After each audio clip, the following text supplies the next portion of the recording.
Hello everyone, welcome back to our channel. మా అమ్మ చేసిన బీరకాయ కర్రీ దీనిలో పాలు వేసి చేశారు. చాలా కమ్మగా, చాలా టేస్టీగా ఉంది. యూజువల్గా మేమైతే నార్మల్గానే చేసేసుకుంటాము, ఎప్పుడూ కూడా పాలు వేసి చేసుకోలేదు. బట్ మా మమ్మీ ఒకసారి ఇలాగా పాలు వేసి చేశారు, నిజంగా చాలా బాగుంది. ఒకసారి ఈ ప్రాసెస్లో ట్రై చేయండి, మీకు కూడా డెఫినెట్గా నచ్చుతుందనే అనుకుంటున్నాను. ప్రాసెస్లోకి వచ్చేసరికి ఒక కడాయి పెట్టుకొని దాంట్లోకి ఆయిల్ వేసుకొని పోపు గింజలు వేసుకోవాలి. అంటే పచ్చిశనగపప్పు, ఆవాలు, జీలకర్ర, మినపప్పు అండ్ కొంచెం జీలకర్ర ఇవన్నీ వేసేసుకొని కొంచెం ఫ్రై అవ్వనివ్వాలి. ఇవి మంచిగా చిటపట్లాడిన తర్వాత దీంట్లోకి స్లిట్ లాగా కట్ చేసి పెట్టుకున్న పచ్చిమిరపకాయల్ని 2 వేసేసుకున్నాము. అండ్ అలానే సన్నగా కట్ చేసి పెట్టుకున్న ఉల్లిపాయ ముక్కల్ని వేసేసుకోవాలి. ఒక పెద్ద ఉల్లిపాయని తీసుకున్నాం, సో ఇదైతే సరిపోతుందని చెప్పారు. అండ్ ఉల్లిపాయ ముక్కలు కూడా మంచిగా ఫ్రై అయ్యే వరకు కొంచెం సేపు వేగనివ్వాలి. కొన్ని కర్రీస్లోకి మనకి ఉల్లిపాయలు బాగా ఎక్కువ వేగితే టేస్ట్ ఉంటుంది, అండ్ కొన్ని కర్రీస్లోకి అయితే కొంచెం వేగాలన్నమాట. సో జస్ట్ లైట్గా వేగితే సరిపోతుందని చెప్తారు కొన్ని కర్రీస్కి. అండ్ ఈ బీరకాయ కర్రీకి కూడా జస్ట్ కొంచెం మగ్గితే సరిపోతుందంట.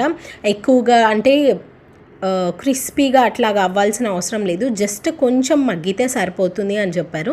అండ్ అలానే కొంచెం కరివేపాకు వేసేసుకొని కొంచెం సేపు ఫ్రై అవ్వనివ్వాలి. ఇలా మనకి చూడండి, మనకి ఎక్కువ క్రిస్పీగా కూడా ఏం అవ్వలేదు, జస్ట్ కొంచెం మగ్గింది అంతే. అండ్ దీంట్లోకి కొంచెం పసుపు వేసేసుకొని ఒకసారి మొత్తం మిక్స్ అయ్యేలాగా కలుపుకోవాలి.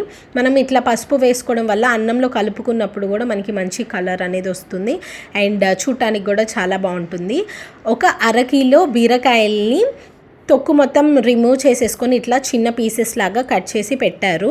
మరి ఎక్కువ పీల్ అయితే రిమూవ్ చేయలేదు, జస్ట్ ఎడ్జెస్ హార్డ్గా ఉండే పార్ట్ ఉంటుంది కదా బీరకాయకి, అది మాత్రమే రిమూవ్ చేసుకుంటే సరిపోతుంది.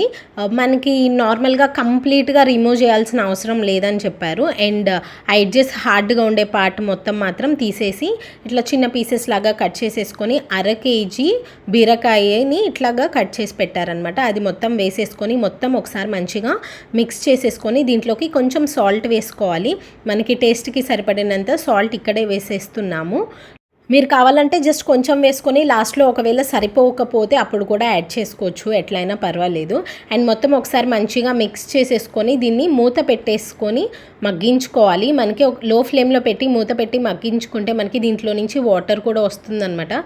బీరకాయలో కొంచెం వాటర్ కంటెంట్ ఎక్కువ ఉంటుంది కాబట్టి నీరు కాయ అంటారు కదా, సో నీరు ఎక్కువ ఉంటుంది కాబట్టి మనం ఎక్స్ట్రా వాటర్ పోయాల్సిన అవసరం కూడా లేదు. ఒకవేళ మీరు తీసుకున్న బీరకాయకి వాటర్ కంటెంట్ అట్లా ఎక్కువ రాలేదు అనిపిస్తే అప్పుడు కావాలంటే కొంచెం వాటర్ యాడ్ చేసుకొని ఉడికించుకోండి. ఇక్కడ చూడండి, మంచి లేతగా ఉండే బీరకాయలకి అయితే ఇట్లా మంచిగా వాటర్ వస్తుందంట, అండ్ టేస్ట్ కూడా చాలా బాగుంటుంది. మీరు బీరకాయ కర్రీని ఇట్లాగా చూడండి వాటర్ వస్తున్నాయి, చెక్ చేసి తీసుకోండి బీరకాయల్ని కొనేటప్పుడు. అండ్ కొంచెం సేపు మళ్ళీ మూత పెట్టి మగ్గించుకోవాలి.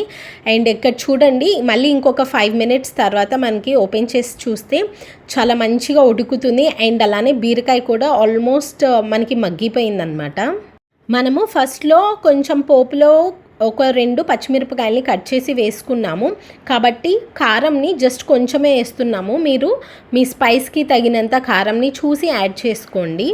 ఇది నార్మల్ కారమే, మసాలా కారపొడి కాదు, జస్ట్ నార్మల్ కారపొడినే యూస్ చేసాము, జస్ట్ కొంచెమే వేసాము. మీరు మీ స్పైస్ లెవెల్స్కి తగినంత వేసేసుకొని మొత్తం ఒకసారి మంచిగా మిక్స్ చేసేసుకొని మళ్ళీ మూత పెట్టి మగ్గించుకోవాలి. మీరు కావాలంటే ఈ స్టేజ్లో ఒకసారి సాల్ట్ కూడా చెక్ చేసుకోవచ్చు. ఒకవేళ సాల్ట్ సరిపోలేదు అనిపిస్తే కావాలంటే ఇక్కడ కొంచెం యాడ్ చేసుకోవచ్చు. ఇప్పుడైతే మూత పెట్టేసుకొని మళ్ళీ లో ఫ్లేమ్లో ఒక 5 మినిట్స్ మగ్గించుకుంటున్నాము. అండ్ మనకి వాటర్ చూడండి, మనం ఎక్కడా కూడా ఎక్స్ట్రా వాటర్ అనేది యాడ్ చేయలేదు, బట్ బీరకాయలో నుంచే మనకి వచ్చిన వాటర్తోనే మంచిగా ఉడికిపోతుంది. లేత బీరకాయలు అయితే చాలా ఫాస్ట్గా ఉడికిపోతాయి, ఒకసారి చెక్ చేసుకుంటే మనకి ఈజీగా అర్థమైపోతుంది.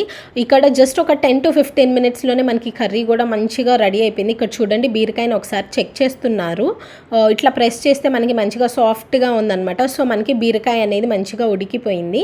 అండ్ దీంట్లోకి కొంచెం ధనియాల పొడి, జస్ట్ ఒక 1/2 స్పూన్ అంత ధనియాల పొడి వేసుకోవాలంట.